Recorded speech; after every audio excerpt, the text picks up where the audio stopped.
Welcome back again to the Sideline Conversations. This is attorney Marlon Hill from Weiss Roda coming to you from the United States of America. Some people are calling me Clutch. I don't know. I think I'm Clutch on a day-to-day basis anyway. But here we are to kind of talk about the legal and business issues behind the scenes of the FIFA World Cup 2026. I have my good friends coming to me from the six, the Northern Lights. Some people know him as Maple, Arj Wasti from Gowling WLG. How you doing, my friend? Well, I'm enjoying the Northern Lights. I'm enjoying being a moose again in life. It's a great feeling, and like I said, it's always good together get together with you, Clutch. Man, and we're trying to renegotiate some NAFTA deal. We gotta call our friend Zayu. How you doing, my man? Come on, guys. Todo muy bien. Thank you. Thank you very much. And thanks for having me again here. It's a pleasure and excited. I mean, the World Cup is coming. There's a lot of events now happening. The ball is coming out, the official ball. So excited. Thank you. Yeah, the ball is coming out with Zayu, Juan Carlos Partida from EC Rubio in La Ciudad de Mexico. Thank you for joining us here on the sideline. Lots happening. We have the mascots came out this past week. We have less than 250 plus days, I think, until the start of the World Cup next summer. We have the tickets that are rolling out. I don't know, guys. Have you received any emails and spam about being a Visa ticket holder? Arj, any No, I news think on that? it takes a little bit longer for that stuff to get to up north where we are. So I haven't seen anything. I don't know, John Carlos, anything on your side down south? It takes longer to get down south. So no, Ah, okay, not yet. okay, nothing Not on yet. your end. Fortunately. So Well, I guess listen, it must be you, Clutch. I mean, you must have gotten something. I haven't gotten anything, man. I may be an eagle, but I can't see anything in my spam. I've searched each. I refresh my email each time, and I see the little thing kind of circling. Nothing is happening. And then those ticket prices, man. I don't know. Our good friends at the Athletic seem to be providing us some inside information. Arj, is that Secret Service information? Look, I don't know. I think let's just keep in mind it's meant to be dynamic. So before we jump all over this and get too excited, I think it's a starting point. We always said it could go up, but it could also go down. I think given that we haven't received anything individually, I think let's wait to see what happens now with phase two. So phase two registration starts, I believe, on the 27th of October that week. There'll be tickets again on a lottery basis that'll be available for purchase, I believe, November, December. And then, of course, the final draw, right? 5th of December, and then it's first come, first serve. And I think that's when the dynamic pricing will kick in, and we'll have a better idea of how much it'll cost to go to the games that we want to go to, the cities we want to attend. Well, for anyone listening, my email address is mhill@wsh-law.com. Christmas is coming. You know what to do. You know exactly what to do. Help a clutch out. Help Maple out and Zayu out. You saw the characters, so I'm an eagle. You are a moose. Zayu is a jaguar. What do you guys think of the characters, given the history of mascots in, a beautiful game? Well, on my part, I think we in Mexico we like it. What we like the most is the fact that the Mexican mascot is a jaguar. It's an endemic and sacred animal for several cultures in Mexico. So it looks good. I think it was wise not to overuse other symbols of Mexico in the past. So this is something fresh, something new. The only downside is that it has drawn some a comparison to a mascot of a professional football team down in Chiapas. But overall, I think it's a good choice by FIFA to select a Jaguar as a And, mascot. and Zayu is a striker. Interesting. Interesting as a striker. Moose is a goalkeeper. Ours, you're a goalkeeper, man. That- Hey, look, when I played football back in law school, I was a goalkeeper. So if it works for me, Okay. yeah. And look, I'm going to stay on the positive, side of things. I think, look, there are those that kind of say, the Moose is playing to a stereotype. Hey, why not? Look, this whole thing is to keep us young. It's to have some fun. I think, having a Moose amongst the fray is in good spirit, and I think overall people aren't too offended by it. By the way, Yeah. on that note, statistically, British Columbia has more eagles than the United States. Just saying, we could have well had the eagle as well. So, Well, Mexico's national symbol is an eagle. If you well, there see you go. the So, flag, you know what, Clutch? Yeah, you borrowed from us. Hey, man, we're North America. We're hermanos y hermanas. yeah. That's right. We're all one family for the World Cup. It's great. But listen, the video games are coming out. Maybe our nieces and our nephews and our kids and are going to be having some fun with Zayu, Moose, and Clutch. I'm sure there's going to be some great sponsors, right, around the video games. So what we really want to talk about on this episode on the sideline, we want you to join us here on the Sideline Conversations. Every big event, just like the World Cup, has to be funded by someone. Governments, we buy tickets, we are funding the game, and then you have the sponsors, the fuel behind the World Cup. Arj, tell us a little bit about the history, a little bit about the history of FIFA and sponsorships, and how the beautiful game has been sustained with the support of private corporate sponsors over the years. Yeah, look, these relationships between FIFA and the corporate world go back decades now, right? I mean, you let's take a look at Coca-Cola as an example. I think its first partnership agreement with FIFA was way back in 1974. They became an official sponsor a couple of years later, in 1978, and that relationship is really symbiotic. Coca-Cola as a corporation has its values. FIFA's got its values. The reason I use the word partnership is they bring those values together. They find where there's overlap, and they work to further those values. And one of those common values, and that you find that across FIFA sponsorship, is the development or the use of the World Cup, for example, which is on a global platform, to further the development of the game at a grassroots stage and to expand the game in terms of footprint. And of course, look, with the expanded format, and we won't talk about it, but there's a proposal obviously for further expansion as we get closer to 2030.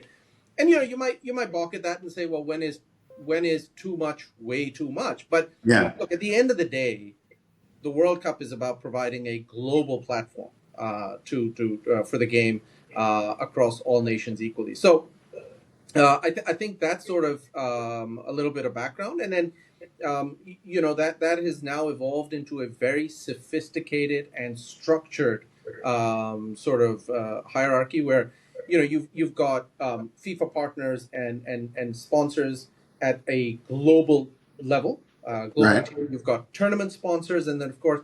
Particularly for this World Cup, where it's such a massive geographical space, you've also got regional sponsors that present host country and activation, opportunities. Marlon, you would have seen in Miami with the LOC, there's local sponsorship opportunities, including around boxes and hospitality within the stadium. So, So who develops those it's grown tiers? over time. Who develops those tiers and monetizes them? Well, FIFA does, right? I mean, at Yeah. the end of the day, look, this is a FIFA tournament. This is a FIFA asset. Like I said, based on FIFA's values, they roll out propositions for companies to tender for, and barring a couple of examples, there's always been tremendous take up and interest. And like you said, that's the fuel that feeds the fire, right? It's the money that funds this massive beast of a tournament, and it's kind of what drives this forward. Right. Juan Carlos, when you think of looking at these sponsorship contracts and some of the clauses and provisions that are there, one of the main ones is exclusivity, right? Locking out anyone out of a particular category. What are your thoughts on exclusivity in sponsorship contracts, similar to the ones that maybe a Coca-Cola may have, or Visa may have, or some of the other major sponsors? You see their logos at the FIFA website. What are you looking for in some of those agreements? Well, basically, I mean, you have to define first what would be what's the meaning of exclusive rights, right? And that means that one trademark is legally registered and its owner is the only one that can use it. It's like having a unique key to a name, or a logo, or a symbol that represents only your business. In the case of FIFA, FIFA registers names, logos, slogans, and even symbols related to the World Cup, such as the images of the trophies, or in this case, the official mascots that were launched last week. So in this case, the agreements of exclusive rights to use the names, logos, and anything that is registered by FIFA for a World Cup provides these exclusive right licensees to use these names and to protect their investment. I mean, we have to remember that these guys invest not only millions but sometimes billions of dollars Yeah. in this. And I think critically, not just money, right? But they're putting their reputation on the line. Right. And I think that underpins a lot of, that's why I go back to the values. Yeah. Yeah. And FIFA wants to protect that. I mean, they know that without these billion-dollar investments, they couldn't be as successful as they are, reaching out to regions or countries that otherwise would not be available for FIFA reach, right? So Yeah. in the agreements, they really have to be really clear as to the way they're going to enforce their the rights of these sponsors during the event. Yeah. So, ours, like in previous World Cups, the FIFA has a subsidiary for each host nation or host nations in this particular, right? So then those IP rights trickle down to the local organizing committees, the host committees in the 16 cities. Give us a sense as to a host single nation into three nations now. What becomes more complex in enforcing these sponsorship rights in a what do you three ronda in a three-ronda hosting for 2026? When you think about how the sponsorship is now magnified, tell us a little bit about your thoughts on that. Yeah, look, I think the more layers you add, the more complex it gets. When you go back to that hierarchy, right? So we talk about the FIFA partners, the highest level of sponsorship, where most of the enforcement action, where exclusivity really matters because the sponsors have invested in that. So those are the brands that you mentioned earlier, right? The Adidas, the Coca-Colas, Hyundai Kias, the Aramcos, the Qatar Airways, Visa, Lenovo, etc. When you then have that kind of tier at a global level across multiple FIFA tournaments that have the most let's call it platinum level protection. And then you superimpose those against the next level, which is sort of the second tier sponsorship, which is tournament specific, right? So in this case, and there's been a tremendous amount of interest, like you said, because it's across the three countries: McDonald's, AB InBev, Hisense, Bank of America, Lay's, Verizon, Menu. I mean, the list goes on. And then to take that global level and then tournament level, and then add to that third layer of regional supporters, I think gets super, super complex. Because when you talk about exclusivity, right, you got to define what is it that covers. Yeah. Does that compete at any level with another sponsor? So if it's Coca-Cola, let's say it's Coca-Cola, ours, Yeah. right? What categories of products fall under the Coca-Cola brand? Does it include all of Coca-Cola's products, or just Well, specific? I think not, right? Because I mean, Coca-Cola is a mammoth organization, right? And they don't just produce one beverage or two beverages that we're familiar with. So I think you're right. They're very specific in terms of the product, the brands that they are sponsoring with, and what is then open game for other sponsors to get involved. Right. So, Juan Carlos, tell us a little bit about.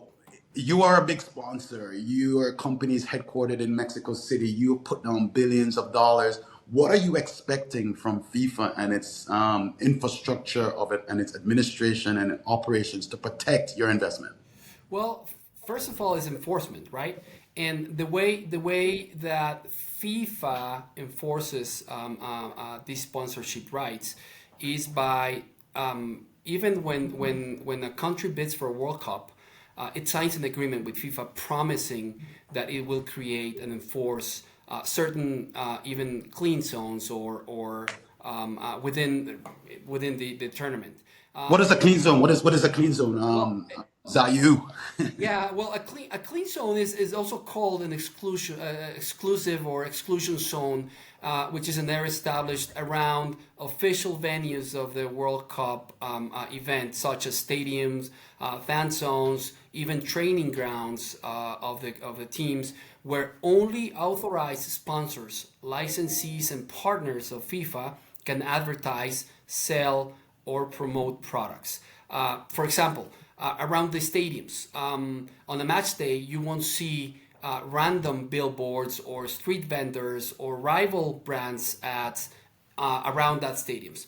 Only FIFA official sponsors would be allowed. They usually cover the stadium perimeter and surrounding public areas, often extending it to several hundred meters around the stadium. So it's a very complex way to enforce that. But those are the clean zones. First, as a sponsor, I would make sure that clean zones are really enforced. Second, and we have seen it in the past, FIFA would require the host countries to enact special protection laws, IP protection laws for the tournament.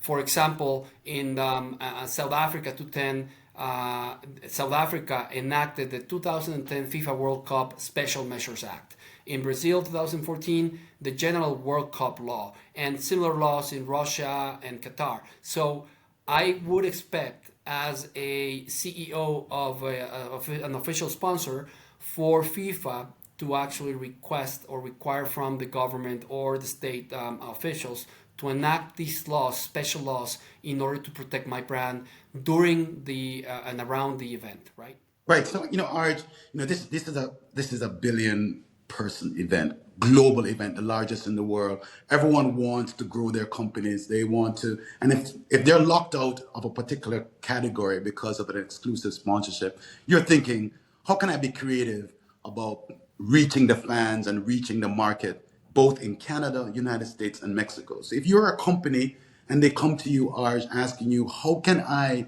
be a part of this event? Where can they first go and just learn which sponsors are locked in with FIFA and what the guidelines are? Where should they start? Yeah, look, I think the FIFA website, again, like we talked about last time, has a tremendous amount of resource information. The FIFA brand guidelines are there. One of the pillars of FIFA's brand protection program is education and dissemination of information to the public, including for small businesses. And so I think familiarity, again, as we discussed last time, there, talking to the local chambers of commerce, talking to the local organizing committees in each of the 16 cities, it will give you at a minimum an understanding of two things: who's currently sponsoring and what are some of the no-go areas so that you Right. don't cross the line, and secondly, what are the do's and don'ts of marketing around this tournament, right? Right. Because look, I think to cut to your the crux of your question, just because you're not a partner globally or a tournament supporter or even a regional supporter doesn't mean that you can't market around the tournament, Yeah. right? You've just got to stay on side. Right. So, hey, here are the sidelines. Sometimes the coaches and the managers kind of misbehave, Arj. And if you do misbehave, you can be ejected from the stadium, right? How do you know that you're about to be ejected in this context of the world of sponsorships and clean zones? You're about to be evicted by the local law enforcement officials. What typically happens? Yeah, look, I think it just depends on what kind of infringement and where you are, right? But look, I don't think FIFA's in the business of just creeping up behind you, tapping you in the arm, and then saying, "Ah, we got you."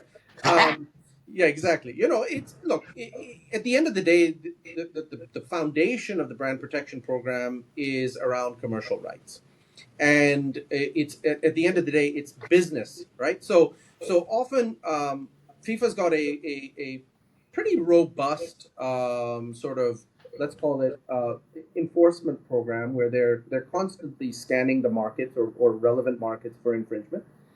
If they believe that there is potential infringement or actual infringement ongoing, they'll reach out, they'll make communication, and they'll have a conversation and explain why a particular activity may potentially or may in fact be infringing. I think by the time you get to a point where there is a raid or there is confiscation or there is any of those kind of more extreme measures, chances are that isn't the first hint or indication that there may be an action. Yeah.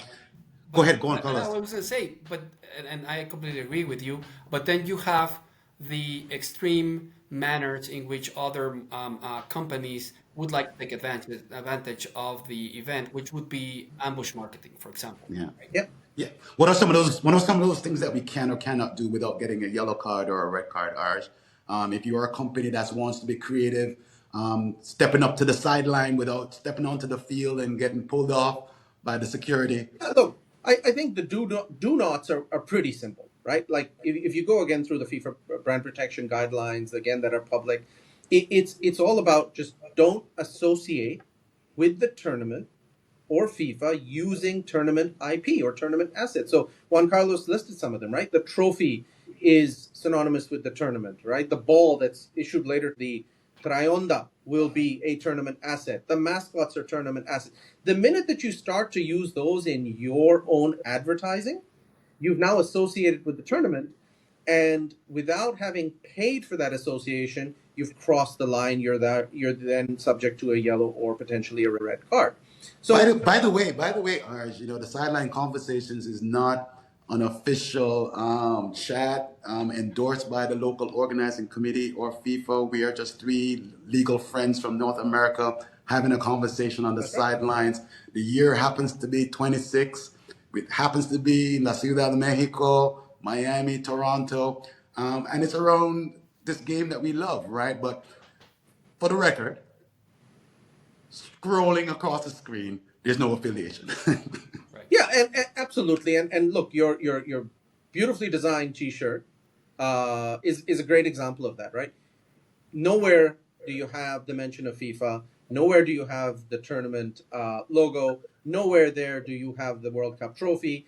You've got a number, you've got three flags, and you've got a guy kicking a ball in green boots. So I think that is a fantastic example, if I may, And of as long as we're not selling any advertising or promoting the fact that we are commercializing this conversation on behalf of FIFA or the World Cup 2026 in any of the materials behind the scenes, that is right. also important, right? That's right. Yeah, 100%. So to complete the answer to your question in terms of what you can then do, it's exactly what we just said, right? As long as you're not crossing the line, by all means, right?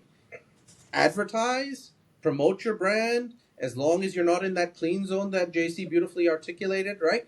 Do business Yeah. as you've normally done or that you aspire to do, but just don't misrepresent to the public that you've got an association. I think for me, that's the bottom line.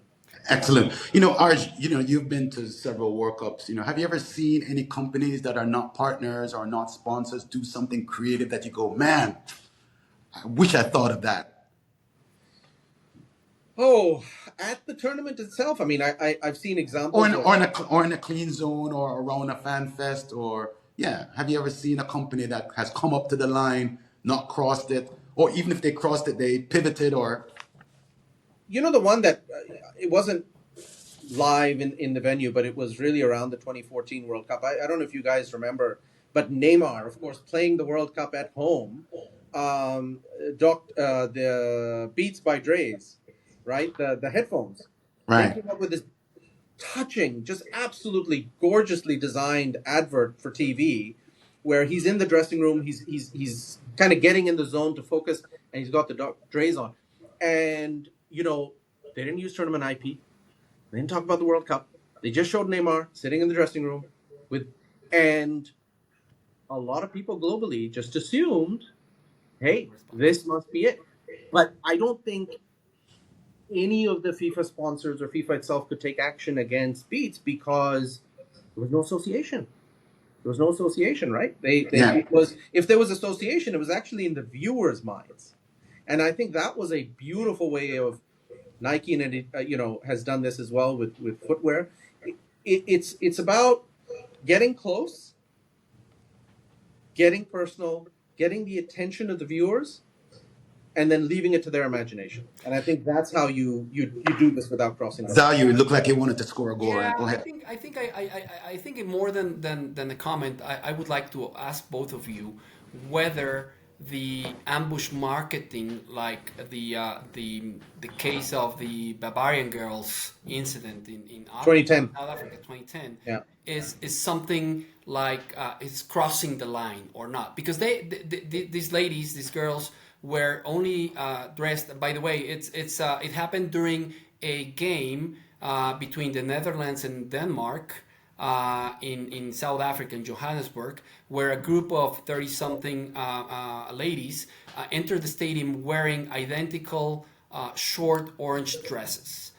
It didn't say anything, but these dresses were supplied by a beer company called Bavaria, and everybody, or at least Europeans, actually knew that it was an advertisement for this beer, which was not a sponsor of the game or of the World Cup. So my question is: was this crossing the line or not? I mean, we know this was ambush marketing, but was this crossing or not the line?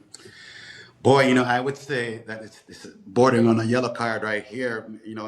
So you get a warning, you get a cease and desist letter. There's an enforcement team that communicates with you. You have a time to correct what you're doing if they feel that you've crossed the line of association. And if you don't comply, they may have to go to the court for an injunction, and then it goes down the line.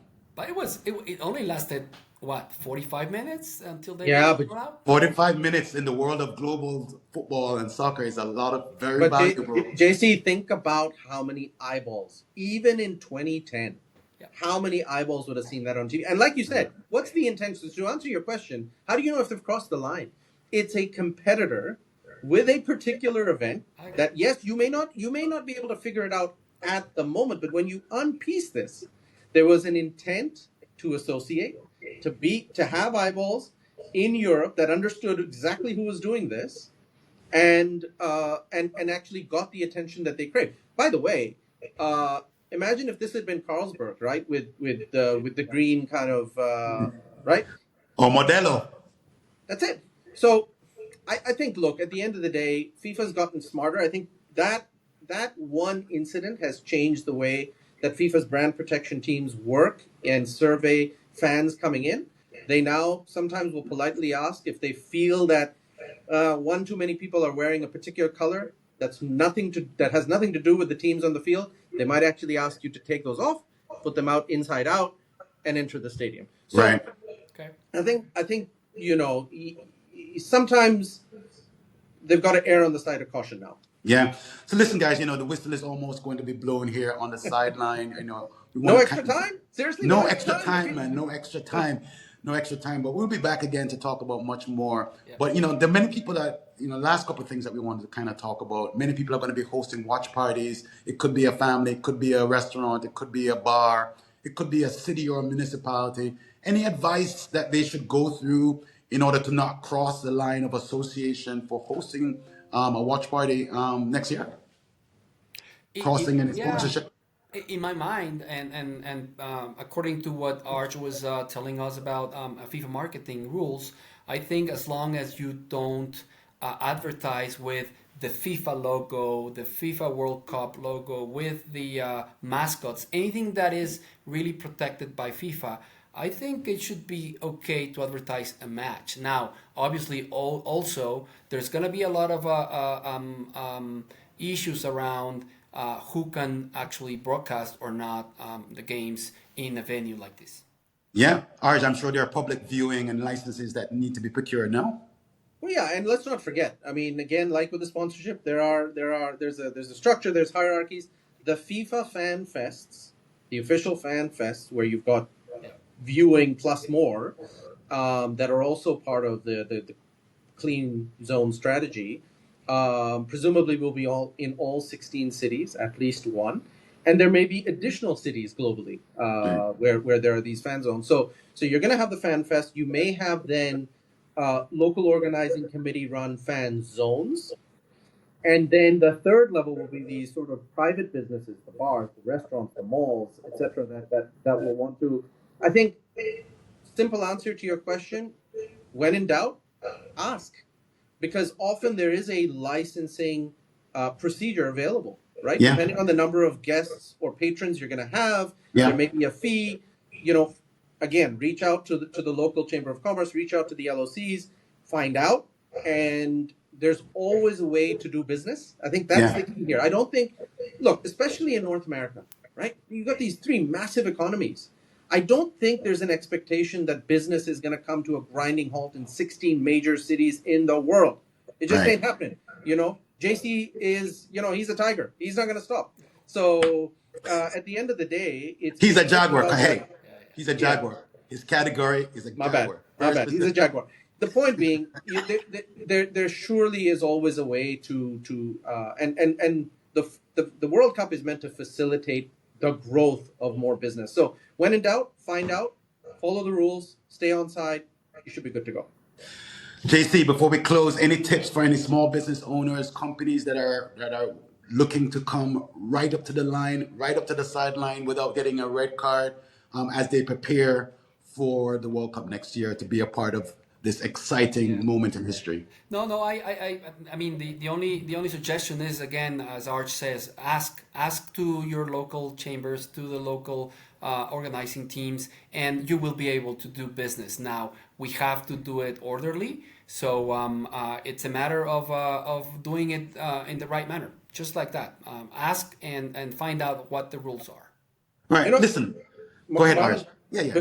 Before we close, to give you a really quick real-time example, there was a Jamie Oliver restaurant in a town square in St. Petersburg in Russia during the Russian World Cup in 2018, and it just so happened that the Fan Fest was placed at that intersection in that city square. Right, traffic was closed off, and Jamie Oliver, surprise, was serving beverages, alcoholic and non-alcoholic, right, and there were those who thought, wow, might have to shut down the restaurant for a month, might have to limit what they can sell. Without going into the details, the point is the restaurant stayed open. It was inside the actual Fan Fest, despite not being a sponsor. They were able to host patrons. They were able to do business. They were able to serve pasta. They were able to sell beer, and they were able to serve Coke. So, look, there's never a situation, unless there's sort of a security or sort of that national interest, there isn't a situation where you can't do business. There's always a solution. You just got to have Listen, man. If you know that there's a jungle and you build a high-rise condo next to the jungle, there's going to be a maple there. There's going to be a moose there. There's going to be a jaguar there. There's going to be an eagle flying above. It's not their fault that you built the condo next to the jungle. But listen, this is a great opportunity. Multicultural audiences are going to be here for the World Cup from Canada, Mexico, United States, billions of people. This is a great opportunity to kind of reach the market that you're trying to reach. Just do it within the rules. Like Art said, make sure that you're asking questions, doing your research, and planning your playbook for next summer 2026. This is our second episode. We definitely want to hear from you here on the sideline. Please drop us a comment, a question. You may even disagree with the Jaguar, with Zayu, or you think that Moose Maple in the goal there is telling everyone what kind of defense should be played and how to score when he's in the goal. Drop us a comment, and we would love to kind of give you a shout out on our next episode when we talk about vendors, local suppliers, and business opportunities here on the sideline. Thank you for joining us here on the sideline, where we talk about the legal and business issues behind the scenes of the World Cup and the beautiful game that we love so much. See you next time. Thank Good you. to see you guys. Thank you. Bye. Take care. Bye-bye.